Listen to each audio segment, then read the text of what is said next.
Si cierras los ojos y piensas en Roberto Gómez Bolaños, ¿qué imagen te viene a la mente? Probablemente veas a un niño eterno, con pecas pintadas con plumón, usando una gorra de cuadros desgastada y una camiseta remendada, escondiéndose dentro de un barril de madera porque le daba miedo el mundo exterior. Esa imagen, la del Chavo del Ocho, es el símbolo de la humildad. Es el retrato de la pobreza feliz, donde no importaba que no tuvieras zapatos nuevos, siempre y cuando tuvieras una torta de jamón y amigos con quienes jugar. Pero la vida real es cruel y a menudo contradice a la ficción de la manera más dolorosa posible.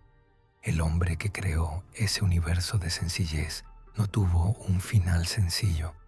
No murió rodeado de vecinos ruidosos y cariñosos. No murió en una vecindad de puertas abiertas donde cualquiera podía entrar a pedir una taza de azúcar. Roberto Gómez Bolaños, el genio que unió a América Latina, pasó sus últimos años y dio su último suspiro en el lugar que ven en la miniatura de este video. Una mansión blanca, imponente, neoclásica, ubicada en una de las zonas más exclusivas y restringidas del planeta, Isla Dorada, en Cancún. A esta casa se le conoce como Villa Florinda, y aunque su nombre suena a paraíso, para muchos de los que intentaron cruzar su umbral, se convirtió en una fortaleza inexpugnable, una jaula de oro y mármol, el letrero de bienvenidos que colgaba en la vecindad imaginaria. Aquí fue reemplazado por guardias de seguridad armados, cámaras de vigilancia y una lista de acceso tan estricta que dejó fuera a personas que compartieron la vida con él durante 40 años. ¿Cómo es posible que el hombre más amado del continente, el amigo de todos los niños, terminara sus días en un aislamiento casi total? ¿Por qué se dice que esta casa es la casa prohibida? Las leyendas urbanas que rodean a esta propiedad son oscuras. Se habla de un secuestro emocional. Se habla de una esposa, Florinda Meza, que en su afán de protegerlo, construyó un muro invisible alrededor del ídolo. Se habla de hijos que tenían que pedir cita para ver a su padre y de viejos amigos que murieron esperando una llamada que nunca salió de esas paredes. Hoy vamos a hacer lo que nadie pudo hacer en esos últimos años. Vamos a entrar, vamos a recorrer los pasillos silenciosos de Villa Florinda. Vamos a sentarnos en el reposet donde Chespirito pasaba sus tardes mirando la laguna Nichupté. Vamos a investigar qué medicamentos, qué miedos y qué secretos se guardaban en los cajones de su habitación. Este no es un video sobre la risa. La risa ya nos la sabemos de memoria. Este es un documental sobre el silencio, sobre el precio brutal de la fama y sobre cómo una casa de ensueño puede convertirse poco a poco en el escenario de una tragedia griega. Bienvenidos a la verdadera historia del final de Chespirito. Bienvenidos a la casa donde nadie puede entrar. Para entender por qué esta casa se convirtió en una fortaleza, primero tenemos que entender por qué fue construida. Villa Florinda no nació de un capricho de millonario. Nació de una necesidad desesperada de supervivencia. Durante casi toda su vida, Roberto fue un hombre de la Ciudad de México. Amaba el caos de la capital. Vivía en la colonia del Valle, en una casona llena de vida, de fiestas bohemias, de reuniones con escritores y actores. Allí, en medio del smog y el ruido, su cerebro trabajaba a 1000 por hora, pero Roberto tenía un vicio que en aquella época era visto como algo elegante, casi intelectual, pero que terminó siendo su verdugo: el tabaco. Roberto fumó durante décadas. Fumaba mientras escribía los guiones del Chapulín, fumaba mientras dirigía, fumaba en los cortes comerciales. Esos miles de cigarrillos, combinados con la contaminación de la Ciudad de México y la altura de la capital, a más de 2000 metros sobre el nivel del mar, destruyeron sus pulmones. A principios de los años 2000, el diagnóstico cayó como una sentencia de muerte: enfisema pulmonar. Sus alveolos estaban destrozados. Respirar en la Ciudad de México se volvió una tortura. Cada bocanada de aire era una batalla. Los médicos fueron brutales con la verdad. Roberto, si te quedas aquí, te mueres. Tus pulmones no aguantan la altura. Necesitas bajar al nivel del mar. Necesitas oxígeno puro. Fue así como se tomó la decisión de huir. El exilio. Roberto y Florinda Mesa, su compañera inseparable, su doña Florinda, miraron el mapa y eligieron Cancún. Pero no el Cancún de los turistas borrachos y los hoteles, todo incluido. Eligieron una zona residencial dentro de la zona hotelera, un lugar diseñado para la élite que busca desaparecer. Isla Dorada. Isla Dorada es, literalmente, una isla artificial en medio de la laguna Nichupté. Para entrar, tienes que pasar filtros de seguridad que parecen fronteras internacionales. Es un laberinto de canales de agua, yates de lujo y mansiones que compiten en opulencia.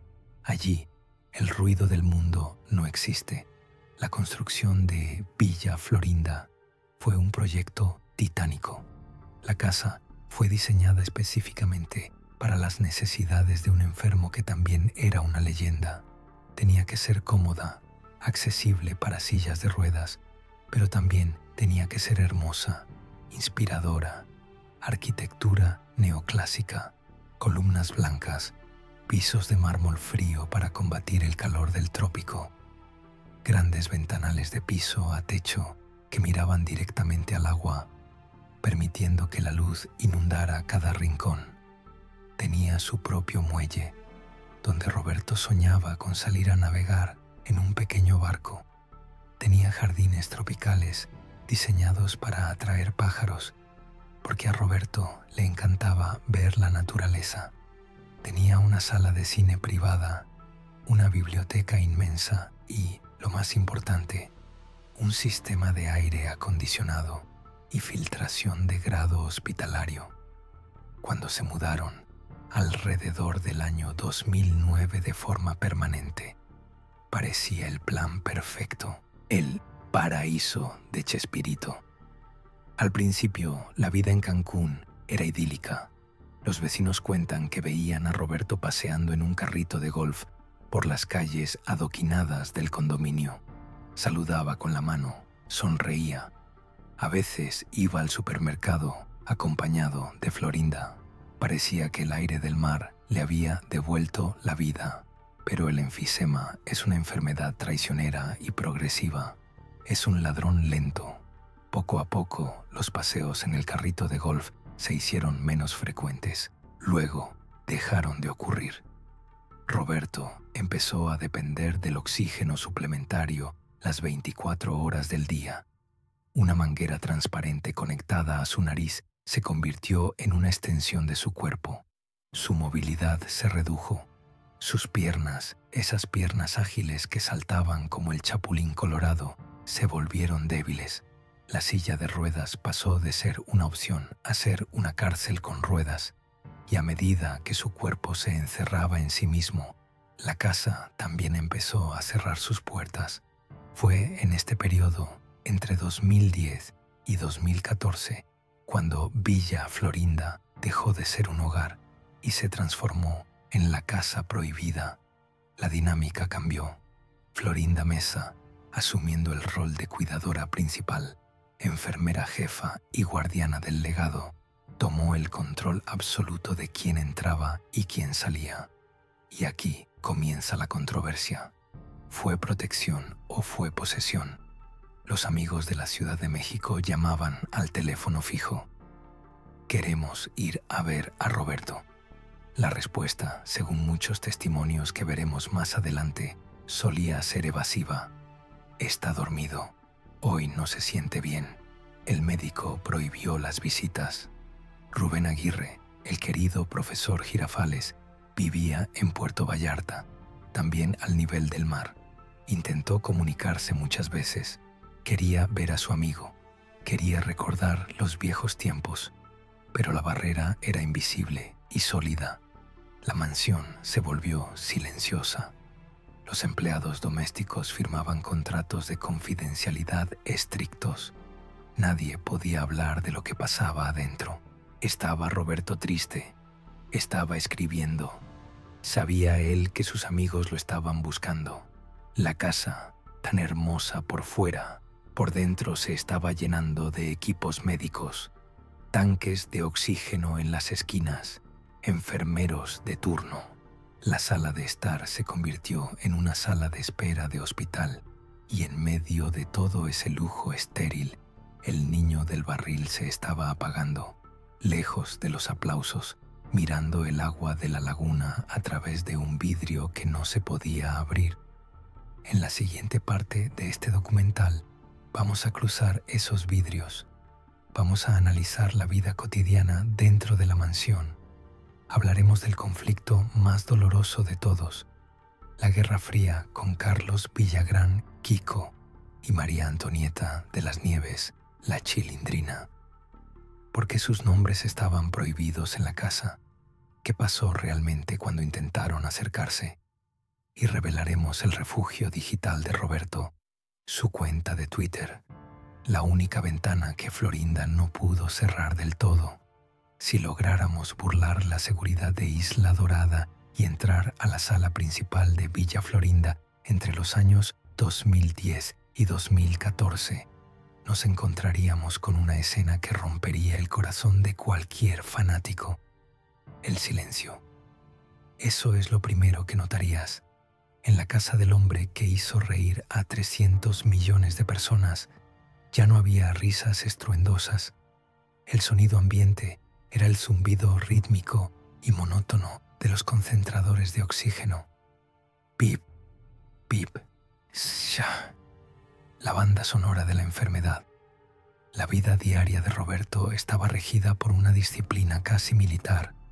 Horarios estrictos para los medicamentos, horarios para las nebulizaciones, horarios para comer, para dormir, para ver televisión. Y la generala de ese ejército de uno, la comandante en jefe de esa operación de supervivencia, era Florinda Meza. Aquí entramos en el terreno más pantanoso de esta historia.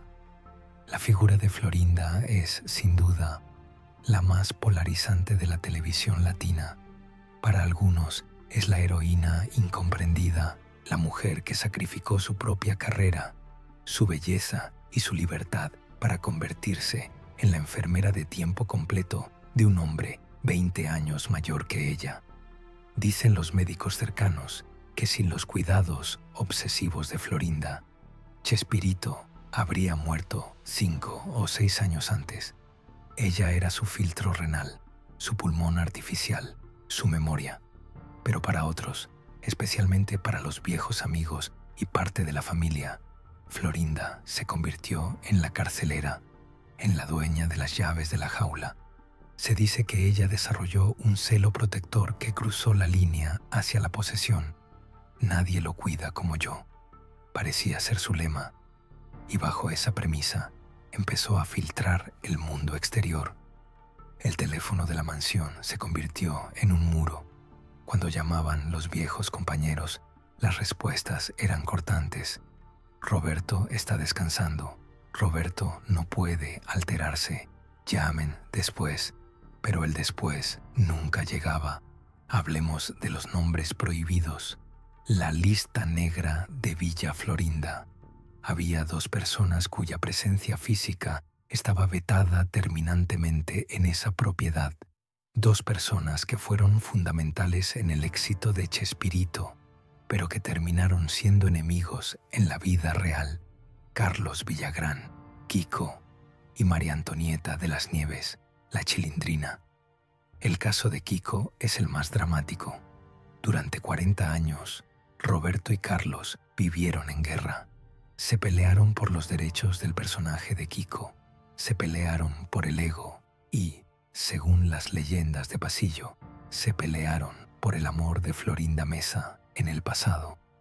Pero cuando la muerte se acerca, los rencores suelen perder peso. Se sabe que Carlos Villagrán intentó en varias ocasiones acercarse. Quería llamar, quería decir: viejo, ya pasó, hicimos historia juntos.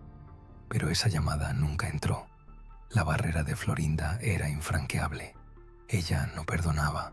Ella recordaba cada insulto que Kiko había dicho en la prensa durante décadas y decidió que su marido no necesitaba esa energía negativa en sus últimos días. Así, Kiko se quedó afuera, con un perdón atorado en la garganta. Con la Chilindrina, la situación era legalmente radiactiva.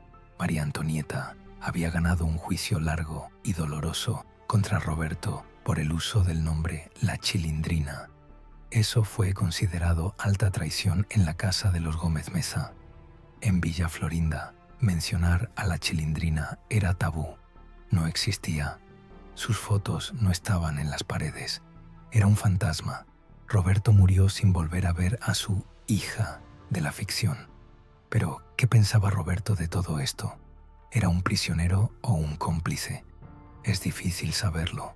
Su cuerpo estaba débil, muy débil.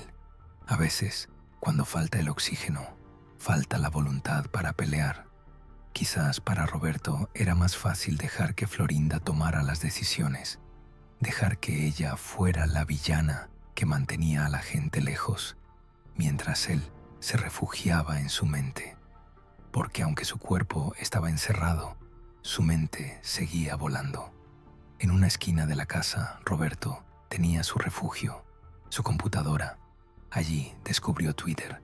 La cuenta HEspirituRGB se convirtió en su túnel de escape. Si revisamos sus tweets de esa época, vemos a un hombre lleno de amor. Leía los mensajes de los fans, contestaba: «Los amo», escribía: «Gracias por seguirme». Era una paradoja dolorosa. El hombre que no podía recibir visitas físicas abrazaba a millones virtualmente. Twitter era la única ventana que Florinda no podía cerrar con llave. Sin embargo, la tecnología no puede detener el tiempo. A finales de 2014, la atmósfera en la casa cambió. Los médicos empezaron a visitarla con más frecuencia. Las ambulancias privadas entraban y salían silenciosamente de Isla Dorada. El deterioro neurológico y motor empezó a ser evidente. Roberto ya no tuiteaba, ya no leía. Se pasaba horas mirando el horizonte, quizás repasando los guiones de su propia vida, esperando el corte final. El 28 de noviembre de 2014 amaneció como cualquier otro día en el Caribe mexicano. Húmedo, cálido, luminoso. Pero dentro de Villa Florinda, la luz se estaba apagando. Ese viernes, Roberto no se levantó de la cama. No hubo crisis dramáticas, ni gritos, ni carreras desesperadas al hospital. Esa es una de las bendiciones y maldiciones de la muerte en casa. Llega despacio, en silencio. Florinda estaba ahí. Sus hijos estaban avisados, algunos viajando, otros pendientes del teléfono. A la 1:30 de la tarde, hora local de Cancún, ocurrió. El corazón de Roberto Gómez Bolaños, ese corazón que había resistido 85 años de emociones intensas, dio su último latido. La causa oficial: insuficiencia cardíaca. Pero la verdad es que todo su sistema simplemente se desconectó. Se quedó sin batería. El Chavo del Ocho había muerto. Pero lo que sucedió en los minutos siguientes ilustra perfectamente el nivel de hermetismo con el que se manejaba esa casa. La noticia no salió de inmediato. Primero, el silencio. Florinda tuvo que procesar que su compañero de vida, su Robert, ya no estaba. Luego, las llamadas a los ejecutivos de Televisa. Antes que al público, se le avisó a la empresa, que lo hizo gigante. Cuando la noticia finalmente se filtró a las redes sociales, el mundo se paralizó, literalmente. Twitter colapsó. Los noticieros interrumpieron sus transmisiones, desde Argentina hasta Estados Unidos, pasando por Brasil y España. Los titulares eran idénticos. Murió Chespirito. Y entonces las puertas de la casa prohibida se abrieron por última vez, pero no se abrieron para recibir consuelo. Se abrieron para dejar salir una carroza fúnebre blanca. La imagen es imborrable. El vehículo cruzando el puente de Isla Dorada, escoltado por la policía turística, mientras decenas de periodistas y fanáticos se agolpaban en las rejas del condominio, tratando de lanzar flores al paso del coche. Fue el fin del encierro. El cuerpo de Roberto fue llevado al aeropuerto de Cancún en un vuelo privado hacia Toluca. Iba a recibir los homenajes que se merecía. Iba a pasar de la soledad absoluta de su habitación en Cancún al ruido ensordecedor del Estadio Azteca. Pero hubo un detalle, un pequeño momento durante esos días de caos fúnebre que cerró un ciclo histórico. Ocurrió en las instalaciones de Televisa San Ángel, durante la misa privada de cuerpo presente. Allí estaba el ataúd de madera noble. Allí estaba Florinda, devastada, vestida de negro riguroso, sentada en primera fila. Y de repente entró él, Carlos Villagrán, Kiko. Había volado desde donde estaba para despedirse. No le importó la lista negra, no le importó el pasado. Se acercó a Florinda. Las cámaras de los paparazzi estaban lejos, pero los testigos lo vieron. Florinda se levantó y ante la sorpresa de todos no lo echó. Se abrazaron. Fue un abrazo tenso, cargado de 40 años de peleas, demandas y celos. Pero en ese momento, frente al cuerpo frío de Roberto, la guerra terminó. Kiko lloró en el hombro de doña Florinda. «Yo no vine a despedir a Chespirito», dijo después Carlos con la voz rota. «Vine a despedir a mi amigo Roberto y a decirle a Florinda que no hay rencor». Lamentablemente, ese abrazo no trajo paz a lo que vendría después, porque si la muerte une, la herencia divide, y la casa vacía de Cancún estaba a punto de convertirse en el centro de una nueva batalla legal que, irónicamente, terminaría borrando al Chavo de la televisión mundial. En la parte final de este documental, vamos a analizar el triste destino de la mansión hoy en día, por qué nadie la compra, por qué se dice que está embrujada por la tristeza y cómo la disputa por el dinero provocó el apagón mundial de 2020, después de los homenajes, después de los discursos en el Estadio Azteca y después de que las flores en el Panteón francés se marchitaron. La realidad volvió a golpear en Cancún. Florinda Mesa regresó a Isla Dorada, pero esta vez regresó sola. La mansión Villa Florinda, que había sido construida como un refugio de amor y salud, se transformó instantáneamente en un mausoleo gigante. Para Florinda, vivir ahí se volvió insoportable. Cada rincón le gritaba la ausencia de su Robert.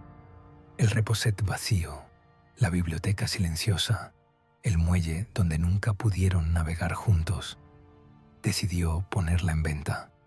En el mercado inmobiliario de lujo, una propiedad de ese calibre, con esa ubicación y con ese historial, haber sido la casa de Chespirito, debería haberse vendido en semanas. Se pidió una cifra inicial alta, rondando los 34 millones de pesos, casi 2 millones de dólares en ese momento.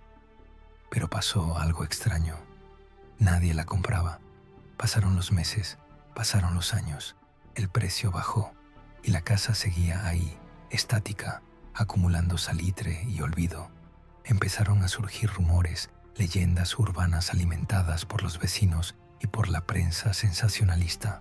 Se decía que la casa tenía una vibra pesada, que se escuchaban ruidos en la noche, que el espíritu de Chespirito, o quizás la tristeza acumulada en esos últimos años de encierro, impregnaba las paredes. Los agentes inmobiliarios decían que era un problema de precio y de mantenimiento, pero los supersticiosos decían que era el karma, la casa que se cerró al mundo en vida. Ahora el mundo no la quería recibir en muerte. Florinda, en varias entrevistas, confesó su deseo de achicarse. Quería una casa más pequeña, más manejable. Villa Florinda era un elefante blanco, un palacio diseñado para un rey que ya no existía. Hoy, la propiedad sigue siendo un misterio. A veces se anuncia, a veces se retira del mercado. Se ha convertido en una atracción turística macabra.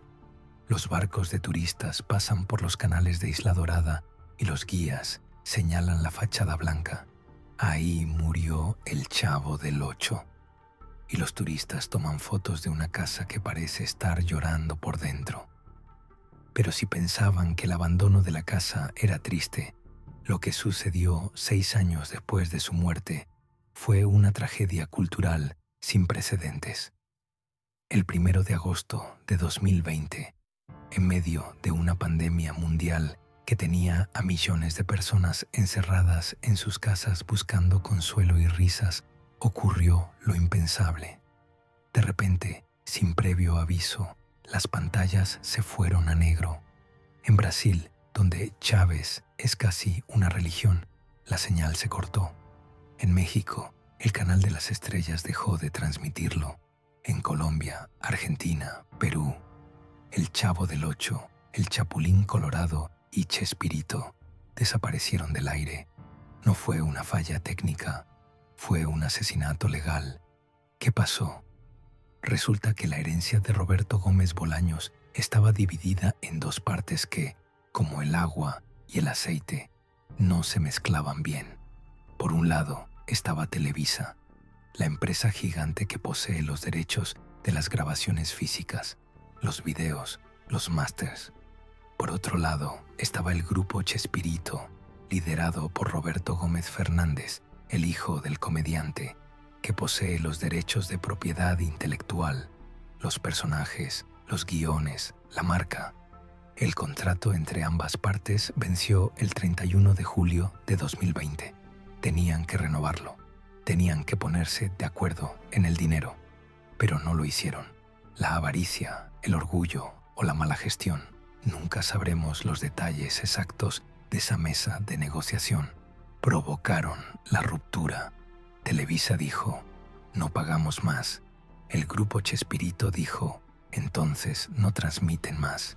Y así, por una disputa de ejecutivos de traje y corbata, borraron 50 años de historia.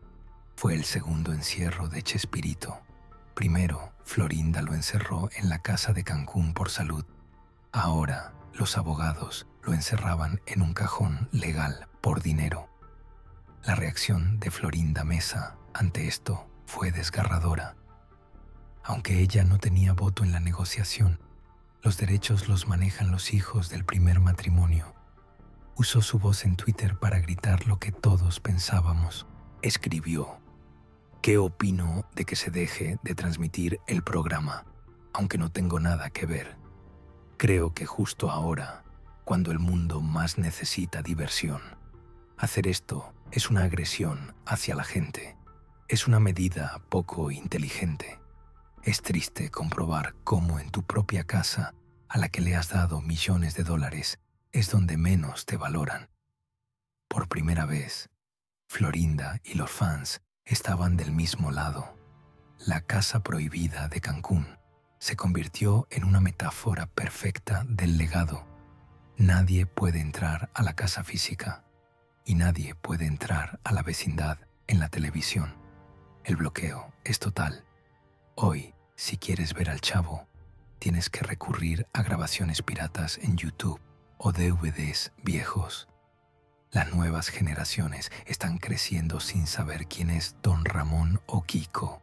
Están matando el recuerdo por inanición. Al final de este viaje, después de recorrer los pasillos de mármol de Cancún y de ver los contratos rotos sobre la mesa, es inevitable hacerse una pregunta dolorosa. ¿Valió la pena tanto éxito? Roberto Gómez Bolaños creó al personaje más pobre del mundo, un niño sin padres, sin comida, sin casa, que vivía en un barril. Pero ese niño era libre. Ese niño tenía la puerta de la vecindad abierta. Ese niño, cuando estaba triste, tenía un hombro donde llorar, aunque fuera el de don Ramón regañándolo. Roberto, el hombre real, murió siendo inmensamente rico. Murió en un palacio frente al mar.